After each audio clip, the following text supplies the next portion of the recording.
Jamie Heaslip takes the top off. Likewise, Rob Carney to within a hand of internationals in this Irish side. Not just internationals, Lions players.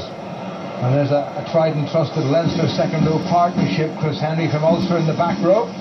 And at half back, Conor Murray and Paddy Jackson, the Ulsterman. Gordon Darcy and Brian O'Driscoll playing together for the 51st time. And not a bad back three. Fergus McFadden, Tommy Bowe and Rob Carney. Samoa with a lot of experience. Mullapola, the regular Leicester Tigers tight head. Philo Palo had a brief dalliance with Ulster. Jack Lamb is a cousin of the Connacht coach Pat Lamb. Can Fota lead now with Northampton Saints. There's the skipper, George Peacey, plays his rugby with him at the Saints. And a fairly tasty looking back three also for Samoa. Interesting looking Irish replacement panel there with Paul O'Connell, Sean O'Brien and Cian Healy. 3 Lions in the waiting. Pitch in absolutely fantastic condition. The Irish team will line up and wait for the challenge which will be laid down by this Samoan team. It's their version of the New Zealand haka. It's the Siva Tau. Alongside me a man who won no fewer than 47 caps for Ireland and was skipper just over 10 years ago when Ireland beat Samoa in Apia. Reggie Corrigan, you remember that day well. I do indeed. A great honour for me, and a win that day too. So memories, good memories. Slightly different conditions to this. It was about 32 to 33 degrees over there with 98% humidity. So a hot day, unlike this evening. But it's a beautiful evening here for rugby. Well, this is the only really serious game that the Samoans have in their tour, and obviously at the moment, given that they're ahead of Ireland, they're number 7 in the IRB.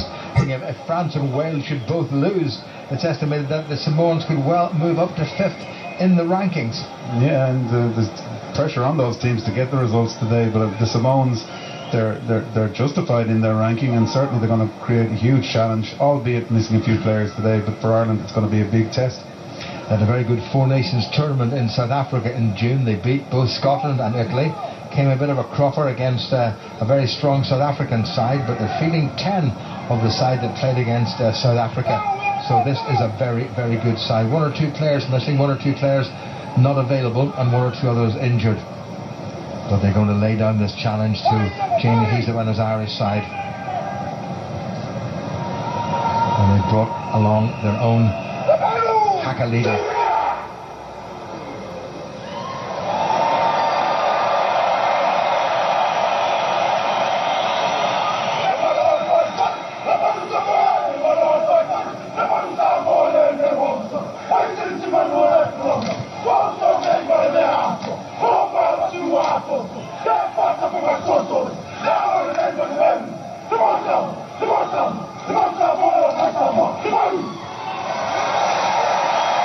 Well, the gentleman in charge, they're obviously not feeling the cold, and no sense of emotion at all on the faces of Brian O'Driscoll on this Irish side as what can be referred to as the Schmidt era gets underway.